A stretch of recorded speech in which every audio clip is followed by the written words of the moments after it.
Halo semuanya, welcome back to my YouTube channel with me, Dirani Putawati.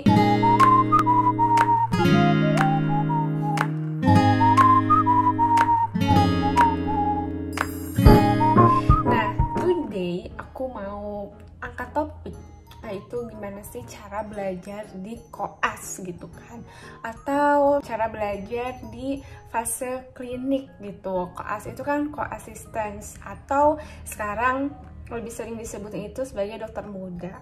Nah, jadi aku mau kasih review dulu ya sama temen-temen. Jadi kan selama kita koas tuh kita melalui beberapa rotasi. Nah, rotasi itu tuh terdiri dari departemen, namanya rotasi, jadi muter gitu giliran. Misalnya dalam satu angkatan atau satu batch koas tuh ada 8 kelompok besar misalnya. Nah, nanti tuh giliran gitu. Kalau di FK aku itu ada 17 stase atau departemen atau rotasi. Jadi 17 kali muter gitu loh teman-teman. Ke departemen-departemen yang berbeda. Misalnya kelompok 1 ke bagian yang pertama untuk anak. Lalu kelompok 2 masuk ke ilmu penyakit dalam dulu.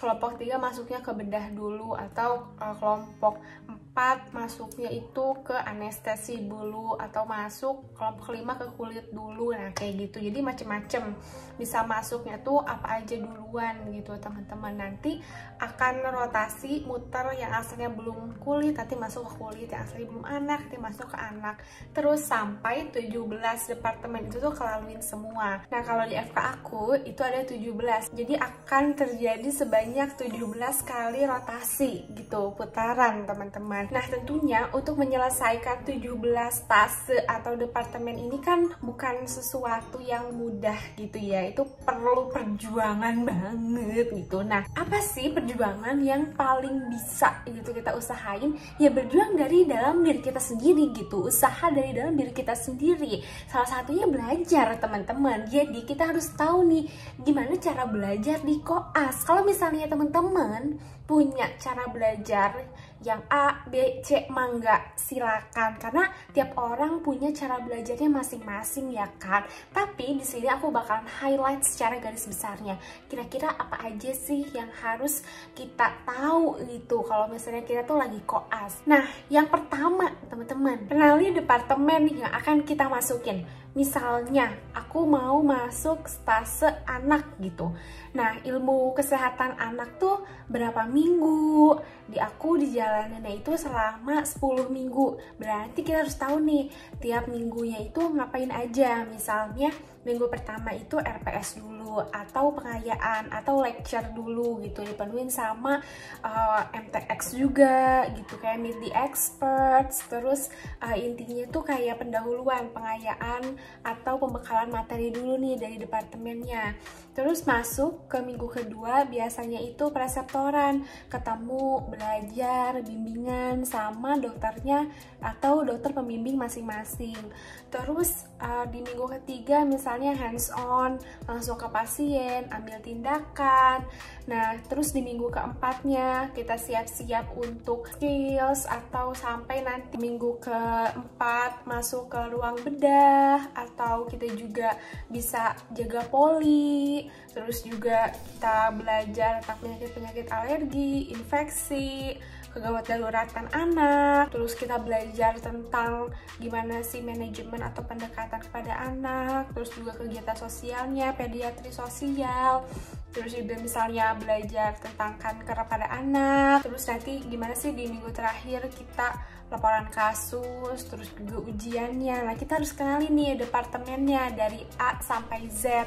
Kenalin siapa preseptor kita, kepala departemen kita harus tahu juga gitu tujuannya, biar nanti teman-teman tuh hafal gitu ketika pas hari pertama di departemennya. Including kenalin juga nih letak-letak di departemen, ruangan A, ruangan B, ruangan C, atau nama-nama ruangannya, untuk apanya. Kita juga harus tahu teman-teman, biar nanti koas kita tuh pas lagi di stase itu bisa lancar dia ya. Nah gitu teman-teman. Kita lanjut, apa aja sih yang kedua sekarang? Pelajari guideline atau buku panduan, atau disebutnya apa ya, logbook gitu, yang dibuat oleh fakultas atau program studi. Karena biasanya di panduannya itu ada list-list apa aja sih kompetensi clinical science atau ilmu klinis yang harus kita kuasai. Terus juga ada checklist skills apa, lalu juga ada checklist kita harus megang berapa pasien. Nah itu tuh ada gitu teman-teman. Makanya kita harus aware dan harus selalu cek itu tuh guideline itu, panduan itu yang dikeluarin sama prodi atau fakultas. Terus yang ketiga, list materi yang harus dipelajari selama di departemen. Nah tadi kan kita udah dapat nih logbooknya. Terus nanti biasanya dibagi nih per minggu itu apa aja capaian pembelajaran yang harus kita checklist satu-satu gitu. Nanti di situ kita bikin target-targetnya per minggu tuh apa aja sih. Misalnya minggu ini tuh kita harus belajar 12 penyakit atau harus menguasai berapa belas gitu. Nah itu kita checklistin dan kita harus tahu nih. Nanti kalau misalnya kita udah pelajari itu, kita bikin draft tentang itu, bikin catatan sendiri gitu ya, bikin draft tuh. Nanti itu bisa membantu kita loh untuk ujian gitu di minggu akhir rotasi teman-teman. Terus selanjutnya yang keempat, target-target capaian. Biasanya target-target capaian ini disesuaikan dengan kompetensi dokter umum teman-teman. Kayak gini, misalnya di SNPPDI tahun 2019 atau mungkin ada yang masih pakai SKDI 2012. Nah di situ nanti kan ada tuh, ada yang kompetensi 1, kompetensi 2, kompetensi 3A, kompetensi 3B, kompetensi 4A, kompetensi 4B.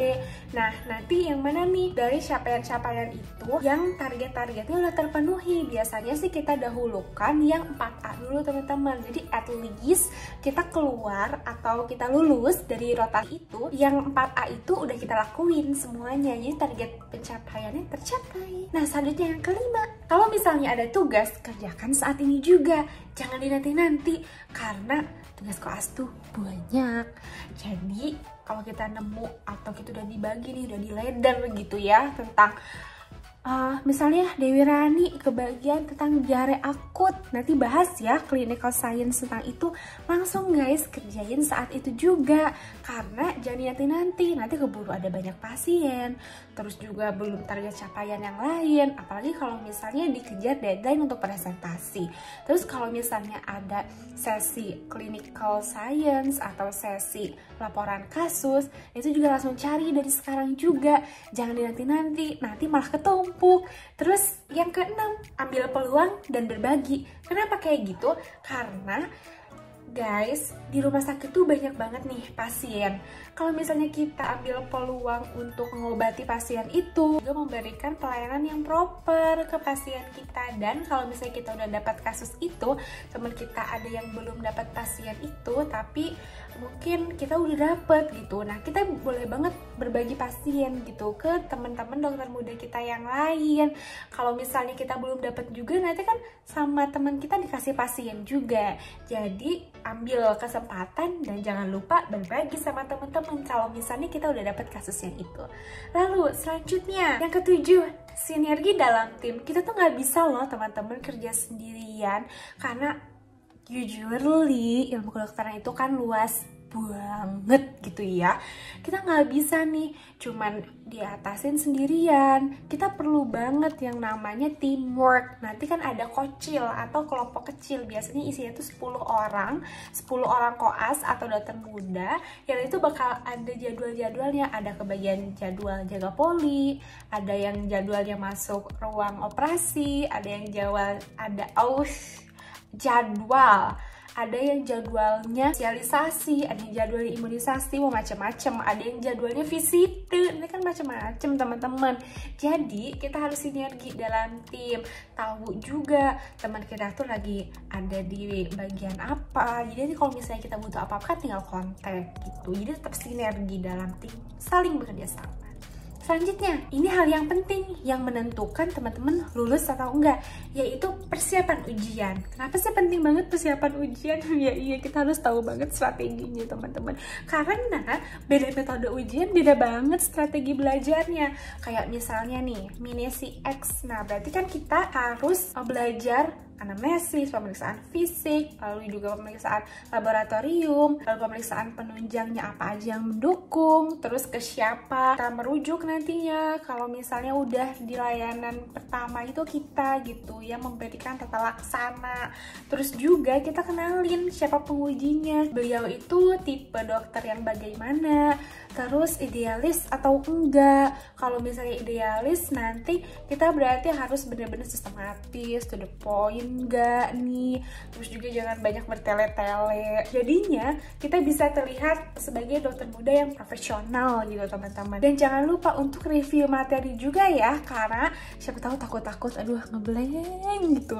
Nah jangan sampai ya teman-teman, karena kalau ngeblank terus ujiannya di hadapan pasien, aduh kan bingung ya kan. Jadinya harus dipersiapkan dengan baik-baik dan jangan lupa latihan. Setiap mau ujian harus latihan dulu gitu.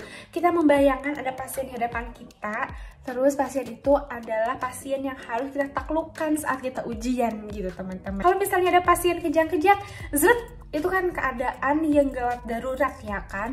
Kita harus tahu dan langsung harus gercep. Pokoknya jangan sampai kita kedatangan kasus pasien kejang-kejang jadi kita ya ikut kejang-kejang kan. Jangan sampai ya kan. Jadi kita harus mengenali strateginya, review materi, belajar juga secara lisan, dan sharing juga sama teman-teman udah bener atau belum. Jadi nanti itu saling mengoreksi gitu antar satu dan lainnya. Selanjutnya yang ke-9, diskusi bersama teman dan residen. Kenapa penting? Karena dengan kita berdiskusi, kita itu terjadi ini loh guys, pertukaran antar pengetahuan yang kita udah pelajari sama pengetahuan orang lain yang udah mereka pelajari. Itu pentingnya ada grup diskusi belajar gitu di Kocil. Terus juga kita itu kalau koas ada yang nge-backup teman-teman, namanya residen, yaitu dokter umum yang sedang mengambil pendidikan dokter spesialis teman-teman. Jadinya nanti kalau kita nggak tahu gitu ya, kita bisa nanya nih ke residen gitu. Nanti residen itu bakalan ngasih tahu kita, ngejelasin ke kita kalau misalnya presidennya nggak sibuk ya teman-teman. Jadi tetap tahu waktu juga kalau misalnya mau nanya ke dokter residen. Oke?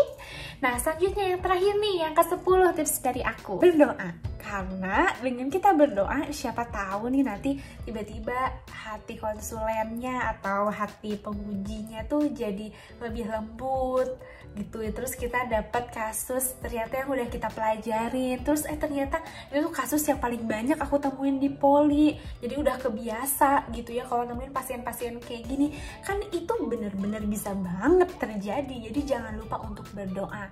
Nah kalau misalnya teman-teman punya cara-cara, tips and trick gimana cara survive di koas, cara belajarnya di koas, boleh banget share di bawah karena penting banget buat sharing, because sharing is caring teman-teman. Dan aku pun masih dalam fase pembelajaran teman-teman, jadi siapa tahu tips and trick teman-teman dalam hal survive di koas itu bisa bermanfaat juga buat aku.